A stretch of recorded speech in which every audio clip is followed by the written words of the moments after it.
avoid it. And it's the one thing that could save them. They avoid the mirror. Not just the glass one they look into while fixing their hair in the morning, but the one that shows their true condition.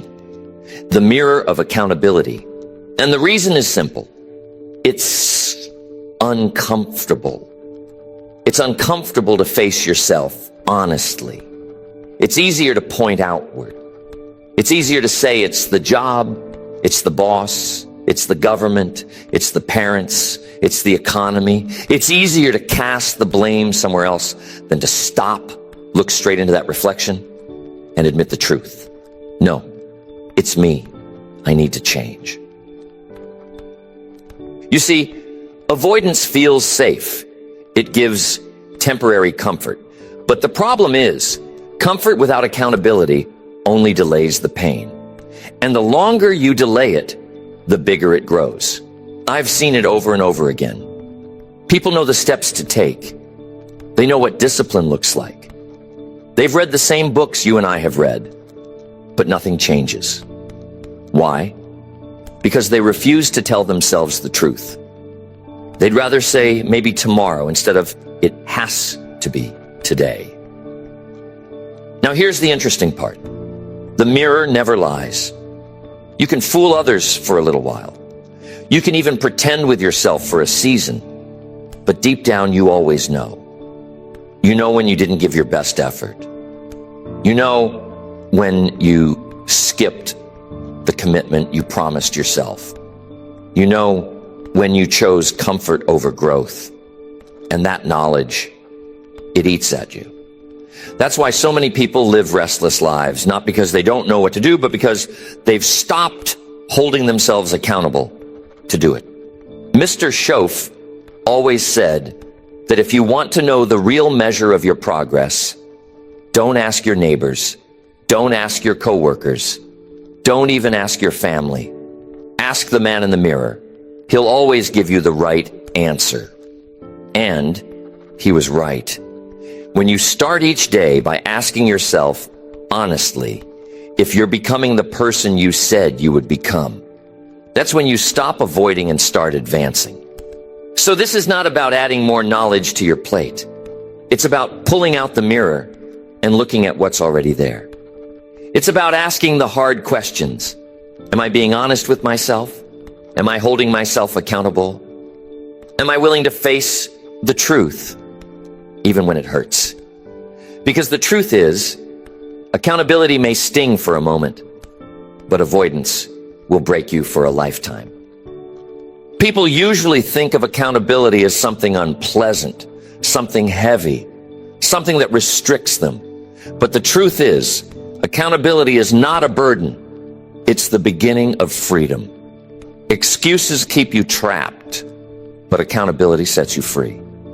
Because the moment you take ownership, you regain the power to do something about your situation. I've met so many who said if only they had a better boss, they'd be further ahead. Or if they had more time, they'd be healthier. Or if their family supported them more, they'd be more successful. Now think about those statements for a moment. They all point the finger outward. They all place responsibility somewhere else. And when responsibility is somewhere else, the solution is somewhere else too. Which means you're stuck waiting, hoping, complaining. But accountability, real accountability, brings it right back to you. It forces you to admit, if it's going to change, I've got to change. That might feel heavy in the moment, but it's the most liberating realization a person can have. Because once you stop waiting for things outside of your control to change, you can finally start changing what you can control, yourself. Now, excuses are attractive. They let you off the hook. They give you a story you can tell yourself about why you're not where you want to be. Excuses create sympathy from others. They give you a soft place to land when life gets tough. But excuses never move you forward, not one step. Excuses might make you feel comfortable today, but they rob you of tomorrow. Accountability, on the other hand, is not always comfortable, but it is productive. Accountability makes you uncomfortable enough to grow. It makes you look in the mirror and say, am I doing what I said I would do? Am I living according to the standards I set for myself? Or am I just hoping things will turn around on their own? Years ago, I knew a man who had all the potential in the world. Smart, talented, gifted in ways that others admired. But he had one big problem. He always had a reason why things didn't work out. If a business venture failed, it was because the timing wasn't right. If he missed an opportunity, it was because someone else got lucky. If his health declined, it was because his schedule was too demanding. And I'll never forget what he said one day. He told me success just wasn't meant for him. And I thought, there's the tragedy. Not that he lacked potential, but that he kept giving it away to excuses. But see, I knew another man around the same time who didn't have nearly the same natural talent. He wasn't the smartest in the room, wasn't the most charismatic, didn't have the best connections. But he had one thing the other man didn't: accountability. If he failed, he owned it. If he missed the mark, he asked himself what he could do differently. And because he always looked at himself first, he kept getting better. Over time, he surpassed people who were far more talented than him at the beginning. Because while they kept making excuses, he kept making adjustments. See, the difference is simple. Excuses protect your pride in the short term, but accountability builds your future in the long term. One is about saving face. The other is about saving your life. Excuses say, I can't because of this or that. Accountability says, I can if I just do that or this. See how that works? Excuses are easy. Accountability is harder. But excuses always cost you more in the end. So here's the question. What are you carrying right now? Excuses or accountability? If you catch yourself saying you would if only something were different, that's an excuse. But if you're saying you haven't yet, but you will, that's accountability. And once you train yourself to make that shift, everything changes. Because you stop being a victim of circumstances and start being the author of your own story. And isn't that what we all want? To write our own story, to shape our own future, to build a life we can be proud of. That doesn't come from excuses. That comes from accountability. And the first place accountability begins is with the mirror. Which brings us to the next idea. Facing the truth about yourself, even when it's uncomfortable, even when it hurts, because that's the only way to grow. The mirror is one of the simplest tools you'll ever own, but also one of the most confronting. Because when you stand in front of it, the truth shows up. No excuses, no disguises, no stories to cover it up, just you. And that can be uncomfortable, because the mirror doesn't lie. It doesn't bend to your explanations. It doesn't care about your reasons. It simply reflects what's there. When I was younger, I used to think the mirror was for appearances. Your tie, your hair, your suit. But I came to realize the mirror has a far greater purpose. The real mirror is not just about how you look on the outside. It's about who you've become on the inside. Because the greatest accountability is not to your boss, not to your neighbor, not even to your family. It's to yourself. And you can't fool yourself forever. So, if you don't like where you are, change it. You're not a tree. You don't have to stay in the same spot. You got to ask yourself, do you like who you've become? Do you like the results you're getting? Do you like the story you're writing? If the answer is yes, wonderful. Keep going. If the answer is no, then you've got work to do. And the best time to start is now. The danger most people face is they avoid the mirror altogether. They don't want to look too closely at their habits, their choices, their inconsistencies. It's easier to stay busy, to stay distracted, to compare themselves to others and think at least they're doing better than someone else. But progress doesn't come from comparison. It comes from honesty. And honesty begins with looking straight at yourself and asking if you're doing all you can with what you've been given. I remember talking to a man once who said he hadn't looked in the mirror for years. Not physically. He shaved every morning. But mentally, emotionally, he hadn't looked at his life with clear eyes. He admitted he'd just been going through the motions, avoiding the truth of how much he'd let himself slip. That's what happens when you avoid accountability. Slowly, without realizing it, you lower your standards. You tell yourself you'll get serious tomorrow. And one day you wake up and realize a whole decade has gone by while you've been promising tomorrow. The mirror doesn't judge you. It doesn't condemn you. It simply reflects the truth.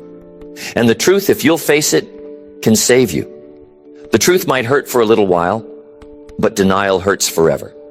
That's why people who succeed, people who grow, people who change their lives, those are the ones who make friends with the mirror. They use it daily, not to criticize, but to evaluate. Not to beat themselves down, but to call themselves up. You see, accountability isn't about guilt. It's about responsibility. It's about recognizing that if you're behind, that's on you. If you're ahead, that's because of you. Either way, you're the one who has to take ownership. That mindset shifts everything. Because the moment you stop running from the truth, you can finally do something about it. You can adjust your habits, raise your standards, and demand more of yourself. And here's the other benefit of the mirror. It keeps you humble. Because success can be just as dangerous as failure. When things are going well, it's easy to pat yourself on the back, to get comfortable, to think you've arrived. But the mirror will remind you, there's always more you can do. There's always another level. The mirror will ask if you're still growing. Are you still learning? Are you still striving? And if the answer is no, then you know it's time to get moving again. So the question for each of us is this: do we have the courage to look in the mirror? Do we have the courage to face ourselves honestly, without excuses, without pretending? Because the mirror is the one thing most people avoid, but it's the very thing that could save them. And once you accept that truth, you're ready for the next step, choosing the standards you will hold yourself to and refusing to settle for less than what you're capable of. Standards are the invisible lines that run our lives. They're the quiet rules you live by, whether you've written them down or not. Everyone has them, but not everyone chooses them. And that's the problem. Because if you don't set your standards deliberately, life will hand you some by default. And the default is usually far below what you're capable of. I've met people who say they just go with the flow. And maybe that sounds easy, maybe even pleasant. But going with the flow usually means you end up wherever the current takes you. And it's rarely someplace you choose for yourself. Standards are the way you anchor against the current. They're what keep you from drifting into mediocrity. They declare who you are, what you will accept, and what you refuse. Without them, you'll bend to every circumstance, every influence, every opinion. Mr. Shove told me years ago that if you don't set your own standards, someone else will set them for you. And he was right. Your boss will set them. Your peers will set them. Society will set them. And none of those people are as invested in your future as you are. That's why you must decide what's acceptable in your life and what isn't. Think about your health. If your standard is, I eat whatever I feel like, you'll eventually pay the price. If your standard is, I'll move my body once in a while when it's convenient, you'll suffer the consequences. But if you raise your standard, I nourish my body because it carries me through life. I train it because strength is freedom. Suddenly, everything changes. The same is true for your finances, your relationships, your career. Low standards invite low outcomes. High standards attract high results. Now, setting standards isn't about perfection. It's about alignment. It's about saying, my behavior must line up with the person I want to become. And that's where accountability and the mirror come back into play. Because the mirror will show you if you're living below your standards. It will call you out. It will force you to admit, I said I'd rise early, but I slept in again. I said I'd save, but I spent. I said I'd grow, but I wasted my time. That's not condemnation. That's opportunity. That's the chance to correct course before another month or another year slips away. There's a story I often share about a man who set the standard in his industry. He wasn't the most talented. He wasn't the most educated, but he set himself apart by refusing to do anything halfway. If he cleaned a floor, it sparkled. If he gave his word, he kept it. If he shook your hand, you knew it was solid. Over time, that reputation carried him further than raw skill ever could. People trusted him because his standards were unwavering. And eventually, that trust became his greatest asset. The same principle applies to all of us.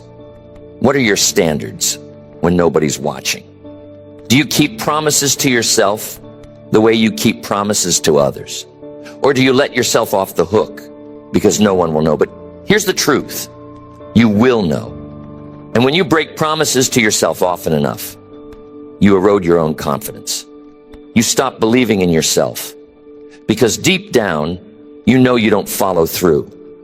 That's why raising your standards is the key to restoring self-respect. Some people say they don't want to set their standards too high because they don't want to be disappointed. But disappointment is temporary. Regret is permanent. You'll recover from disappointment, but regret will eat at you for a lifetime. That's why it's better to aim high and miss than to aim low and hit, because the pursuit itself transforms you. Even if you fall short, you'll be stronger, wiser, and more disciplined than if you had settled. So the challenge is this: raise your standards and then protect them. Don't lower them just because someone else won't meet you there. Don't compromise them just because life gets difficult. Stand firm, because every time you do, you reinforce your identity. And every time you compromise, you weaken it. The person you become tomorrow depends on the standards you enforce today. Now, once you've set those standards, the question becomes, how do you live them consistently? Because a standard written down is only the beginning. The real test is when the pressure's on, when no one's around, when excuses sound convincing. And that brings us to the next lesson, the discipline of daily practice. Because standards without discipline are just wishes. Discipline is the bridge between setting a standard and living it. Without discipline, your standards are just nice ideas, like a map that never takes you anywhere. But with discipline, even the smallest effort compounds into something extraordinary. And the truth is, discipline doesn't come in big dramatic moments. It comes in the little choices you make each day, the ones that seem insignificant but ultimately decide your direction. Think of it like this: one workout doesn't make you healthy. One book doesn't make you wise. One act of saving doesn't make you wealthy. But the discipline of doing these things consistently, day